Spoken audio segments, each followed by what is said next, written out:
I didn't actually realize that. Anyways, hello everyone. My name is Lala. I'm Lala Lucy Cosplays on Instagram, wherever you want to find me. And today we're going to be talking about Cosplay in Ireland 2.0. I did this panel last time in our summer edition of Irish Gaming Market. So, I'm cosplaying Black Mouse from Identity Me today, but enough about me. Let's get into introducing some of our guests. So, first we have Kira, aka Komachi. Round of applause, everyone. We love everyone. Come on. Beautiful. Just sit yourself over there. Okay. And next we have the last known renegade.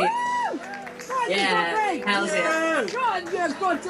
Oh, a little pose. We got a poser here. And last but certainly not least, we have Kit, also known as Kit, I guess. Woo! Hell yeah. Yeah. Clap along.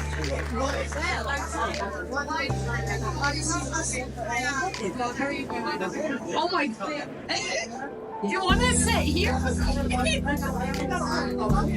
Yeah, I got a whole character. I didn't realize until I tapped in. Okay, so before we start, just so everyone can get to know you, we'll just go around. So say your name, pronouns, your usernames, and who you're cosplaying today. So we start with you, Kit, because you're right beside me. Yeah, my name is Kit, and my username is Kit, I guess. Very creative. My pronouns are she, her, and I'm here to talk about crafting and 3D printing. Perfect. Hello, I am the last known renegade. You may call me Ren. I use he, him, and they, them. And I'm cosplaying as the Dark Knight of Steel Batman. Hello everyone, my name is Kira, but my username is Komachi. I use Annie pronouns, and I'm actually cosplaying Hachi from Nana today. Hell yeah. Okay, so I'm going to start with a few little icebreakers that'll be targeted towards Ollie. Only answer what you're comfortable with, of course. So, just to start off, let's ask, what was your first cosplay? My very first cosplay was Harley Quinn, and was for a photo shoot. That was an open call for cosplayers from Dundalk Photography Club, and it was a really fun experience. And I was very awkward in front of the camera for my first time, but photo shoots are one of my favorite parts of cosplay. Yeah. Have you shot with them since you've done that first one with them, or? Unfortunately, I haven't. But I know a few of them, and I want to reach out to them and shoot with them again. Okay, and then next, Ren, same question. What was your first cosplay? My first proper cosplay was the 10th Doctor from Doctor Who. It was the thing that, funny enough, got me into acting. So I was like, oh, I like this character. If I spike my hair, I could kind of look like him. Very easy, blue suit, done. And then I made that my personality for like almost a decade. Oh, well done. And then finally yourself, Kira, what was your first cosplay? See, mine depends. Like, You can give both answers if you I remember my first con was, I think, DCC 2016, where I kind of just threw together like a Batgirl look, but it wasn't specifically like a cosplay necessarily. But my first cosplay was actually a gender band, Aaron Yeager, and I don't want to talk about it. We unfortunately won't be showing any photos of that. Only because I don't have them. And then next, what is your biggest achievement in cosplay? It can be anything across cosplay. Yeah, anyone? I think my biggest achievement would be getting to start selling my own commissions, which I've started running off my own Instagram page, because it's helped me get more confidence just in myself and my crafting skills, that people would like my work, and it's also helped get my name out there a bit more. Yeah. I am the same in the sense of like confidence. I would never have thought of going to like Manchester, and like I think it was last year in Manchester I actually won the Masquerade's performance category from doing a Red Hood monologue, which I was like, oh, there's these people and they're singing and they're dancing, oh, that's kind of cool, and I beat all of them. You are the master. Irish beast, Manchester. Irish beast, Irish beast.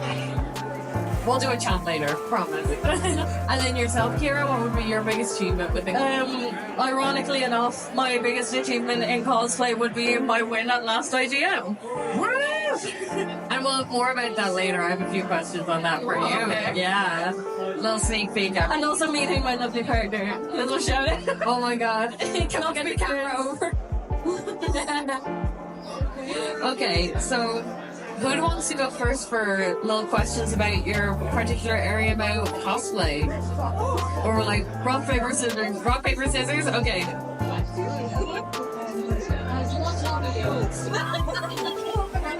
This was not planned. Okay, it's between you two then. Another rock, paper, scissors? Place your bets now. Okay. Okay. You're first? Okay. Okay. Da da da. Okay, so Kira, what made you start to craft more of your cosplays rather than buying? Honestly, to kind of make a long story short, I started sewing back when I was way before I was even into cosplay. I used to make clothes for my dolls. But then, as I kind of grew up and I got into cosplay, the big reason I started crafting so much was because I've always, like, all growing up, I've been plus size. So I was never really able to get the factory bought cosplays that fit me. So I just kind of since have been making them from scratch. Yeah. Just so I knew they'd fit how I needed them to. Have you ever bought any of them, or have you strictly sewn them? And what has your experience been if you bought any? My very, very first bought cosplay was for Eloise from Black Butler, and everything kind of fit, bar the shorts. It would not fit now, I'm saying that much. But bar that, and I've worn a couple of my partners. Everything has been pretty much handmade, except for like ones that have been just clothes thrown together. Yeah. Oh, lovely. And then, so for IGM Summer, as we mentioned before, you won Best Craftsmanship. Would you walk us through your process briefly of creating that cosplay? Okay, so looking at the graphic, for Celeste, the shirt was one I had already made for a previous cosplay, so I just had to add the collar. That was handy. But if you know Animal Crossing, you know Celeste is literally a bird. So I was sitting there kind of like, okay, how do I make this bird a person? So you'll notice I did a lot of scalloping on the sleeves to almost emulate like her little bird wings. But like when I go into a cosplay, my big thought is what I want to make it out of, and like kind of a rough time estimate of how long I need it to take. So like Celeste was a lot of designing because she was a bird. Bird. Sorry, Shield interrupted me over there by waving over. Yeah, I'm calling you out. Hey, Shields, what have you been listening? You're pretty and I love you. we all love Shields here. And then I'm going to move on just because I'm checking my... I have a little clock. I didn't have this last time. I'm very... Didn't I tell you I can? Yeah, but God damn it, you contained it. You contained it a lot. So, next, as our other loser of the rock, paper, scissors, we're going to go on to Red. I was like, so glad you finished that with rock, paper, scissors. Loser period. No, you want to be a loser if you're on this panel. So, as you said, you've been cosplaying for about a decade now, right? In your time in the cosplay community, what are the biggest changes you've noticed in the cosplay community? Honestly, I think the fact that more people, obviously we have more access like 3D printing and such, we're not well before I started. But even just the fact that people are taking that creative element of gender bending and what they're willing to experiment with and how they're using it now. Like, I got really big because of TikTok during the pandemic, and I was like, I never would have thought, oh, let's do such and such. But now it's a case of more people are outside filming TikToks, more people are collaborating, doing photo shoots. The quality of the photo shoots that's coming out is phenomenal. Like any photographer I see at any convention now, unbelievable. And I think maybe a decade ago, you'd be paying 20, 30 euro for a professional shoot. These guys are doing it for free and they don't get enough credit, honest to God. Yeah, so your photographers are amazing, like all of them here. Like, they're honestly probably my favorite part of cosplay, like working with all of them. So definitely that is a massive change. And then with creating content, what have been your biggest sources of inspiration? Especially because a lot of yours are acting and story based, since you're primarily an actor.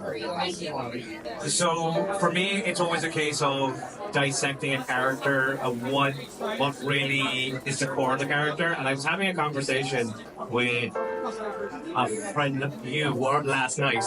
We were talking about Pete Winchester from Supernatural, and talking about how a lot of people, and it's not a slant to anyone, they'll only ever see the masculine Loiba man version of him, where I like going into, but there's a reason for that. There's a reason that's a front. It's to protect himself, and there's some more elements, especially with music.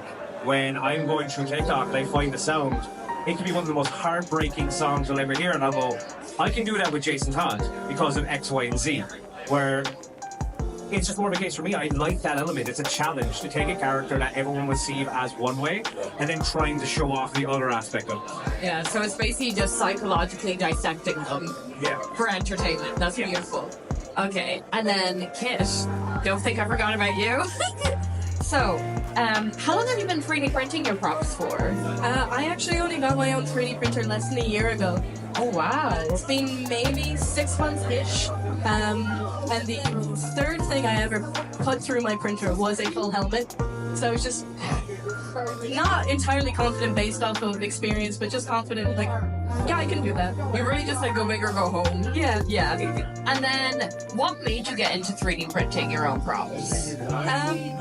I suppose it was just a lot of things that I wanted to do with cosplay and that I thought could be realized through 3D printing.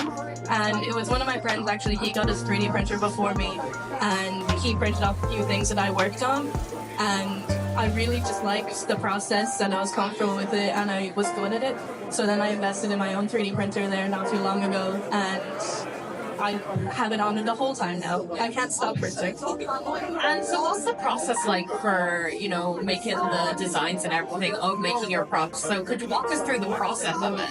Yeah, so I always buy my own files. I don't make them myself. I pay for other people who design them. So you buy chest plates, or you buy all that, and then you have to run it through a program to slice it. That makes it compatible with the printer. I print in PLA plastic, which is pretty durable. And Red also has stuff printed by Kit. We've got our model here. yeah, most of our cosplays were done by me today. And then when it comes off the printer, it is covered in these lines from the filament building up. So you have to sand that away, and then I do a coat of resin, which is cured, and then more sanding, more sanding, more sanding, and then finally priming and painting. So it's a more laborious process than it might seem, or like might appear at first. Yeah. Wow. Okay. And then I'm gonna ask Ren and Kira one more question each, and then I'll open it over to the crowd to ask questions. So be thinking. So, for Ren, how do you keep a regular posting schedule to avoid burnout and stuff? Because it's very common with content creation to get a bit burnt out, to lose inspiration. So how do you keep up that morale and, keep a good schedule? So I work Monday to Friday. So it's like I go, okay, Monday to Friday, it's just work. I go to work, I'll relax, I'll do my own thing. But while going to that Monday to Friday, I'll be on TikTok on my phone and go, oh, I'll save that in my files. Oh, I'll save that. And then come Saturday or Sunday, if I have something on, I'll go, okay, I'm going to dedicate an hour, maybe 2 hours to just getting into cosplay, filming, maybe doing a few edits, and then being like, okay, that's it. And generally speaking, I would like to just post once a day. I look at my analytics to see what the best time is, and then I send it out. And that way, if I film, if I film 14 TikToks in a space of 2 hours, I technically don't have to get into cosplay for 2 weeks. Yeah. If I keep it in that schedule. So I always find if you have enough drafts, you're good. You can just, post, be done. Yeah. And then Kira, with making your own cosplays and sewing, what are some of the skills you've learned through making cosplays specifically that you find to be the most important? Okay. We're getting the deep ones. Honestly, especially when you get into the realms of competitive cosplay, the tricks I've learned over the years that I keep under my belt is how to make things clean, because a messy seam can make or break a cosplay. You can make an entire ball gown by hand, but if those seams are messy, you kind of lose points there. So it was just making sure everything is clean, is flat, and just kind of looks as neat as possible. And actually, to bring it back to Celeste, a big skill that I actually learned with my cosplays before her, but then heavily implemented into it, is all the satin stitching, which are the lines of stitching all around the white and black pieces. And now that is essentially a zigzag stitch on top of each other, and it just goes quickly, but it makes your applique just so pretty and so clean, and I just So it's very important to you then to have that satin stitch and make it look cute. well, no, I hate satin stitch. I'm not gonna lie. I don't like it, but you like the end result. I hate doing it. I love how it looks. Yeah, you want to skip to the end part. So, now I'm going to open it to the crowd to ask questions. So please ask questions, please. So I can just pass you the mic from here if anyone comes up with a question. So, any questions for any of our cosplayers here, even for myself? Yeah, come on up. I'll give you the mic. I'm not walking in these heels. So for like the 3D printing side of things, do you do any modeling yourself? What software do you use? Or whenever it comes to the commission side, how do you deal with like copyright and using on models and stuff like that? So I always make sure to buy files that are allowed for commercial use. And sometimes you have to contact the seller to see like if they're okay with it, if it's not explicitly stated in the file that usually comes when you buy it. And I haven't done much, I haven't made any files myself. I've done a wee bit of editing. Like on this chest plate, I removed an emboss of a back that was on it because it was originally a regular chest plate. So I used Blender for that, but that was my only experience using it. Happy with your answer? Okay, so do we have any other questions from the crowd? You can come up here and I will pass you the mic lazily like this again because we're all sit at the edge of the stage. Who got questions? Yeah. So what's your process when you're taking apart a character for sort of the whole acting side of things, I guess, of cosplay? I really like that. Me personally, I really like characters that I find in some way, shape, or form I can relate to. Whether it's like a form of like there's a attitude about them, there's a swagger about them, something along those lines, and then finding something that I can do probably better than someone else can, in a sense of a performance. So like for me, like I said, with Jason, I can look at him and go, okay, yeah, it's very easy to do that. I'm a very angry man and I've got a gun. Or I can do the, did you ever me? Decide, you know, like that element to it, because to me, that isn't just a man who is saying, kill this guy or kill me. He's saying, please pick me. Please, just love me, I'm your son, sort of thing. And that to me is like, oh, that would be really fun to play with and get people on the other seat like going, holy crap, he was acting? He's not actually Jason Dunn, what? Sorry for the mic feedback there for your ears. Like I went very high pitched. But that's what I like about it. I like being able to, because this is the thing. I got told this by a director I had previously worked with on a different show. She had seen me in the show and I was a French aristocrat, right? I am no way, shape or form fancy. But she said to me, and I go, I never would have cast you as that, but now that I've seen you do it, I know you can do it. And that to me has been my motivation now with cosplay. I want to cosplay characters I would like to act. So I might never get a chance to be Batman, but you might be a casting director, you might see me as Batman and go, do you know what? I've got a character that's very much like Batman. I might give him an audition. And that's all I need. That's all I need at the end of the day. You mentioned a French aristocrat. Can you do a French accent? Oui, oui, mon ami. Okay. Je m'appelle Lafayette. Okay, do we have any more questions? Even if it is asking Ren to say more things in a French accent.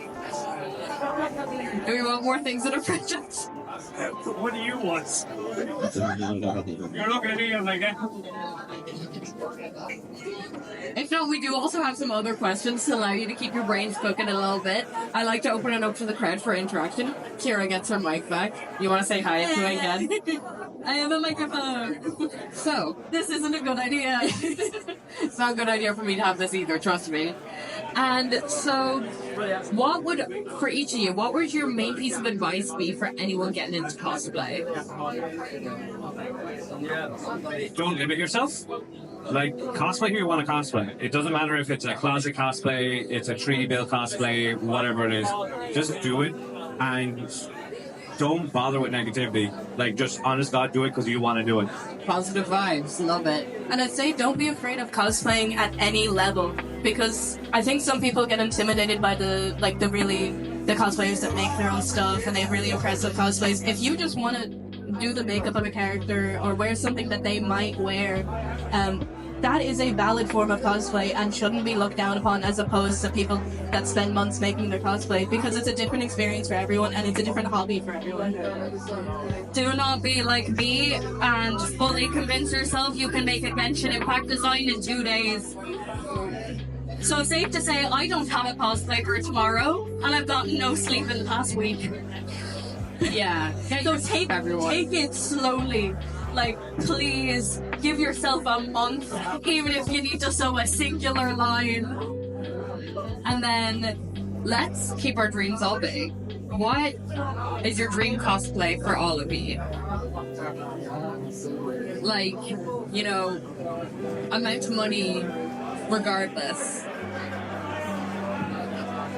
It's a really tough question because I have 100 cosplays and my dream cosplay changes within the week of I pick a new cosplay. That's my dream cosplay. Yeah. And in a week there's a What's your current one then? Current, like, big dream? I would love to do Ukiara from Bleach, but I want to do the form where he has the massive black wings, but I need to figure out the logistics of that. Yeah. See, my one kind at the moment now, since I finally get to do Batman, is now Batman Beyond. But my friend Amuna, God bless her soul, she's here with us. I don't know why I said that. Is her dream cosplay for me, and even her mom's dream cosplay for me, is Thorin Oakenshield. Yeah. Sorry. I get that sort of reaction. It's only because I have long hair now and a beard, and they're like, do you know what? You could be Thorin Oakenshield. And I've been putting it off, and then I did one of those videos recently. It was like, lip sync that song and we'll tell you what Greek god you have. And Thorin Oakenshield popped up several times. I can tell you his entire lore. What do you need to know? When I need to break down the character, absolutely, I'll get on. This will be after the panel. This will just be our talks. And then, what would be your dream cosplay, Kira? Funnily enough, mine's Beto, who I don't want to make but no, like Beto as a character means too much to me for being pixels. I actually have a Beto tattoo. Shout out to my Genshin Impact tattoo. It's on my arm. Woo!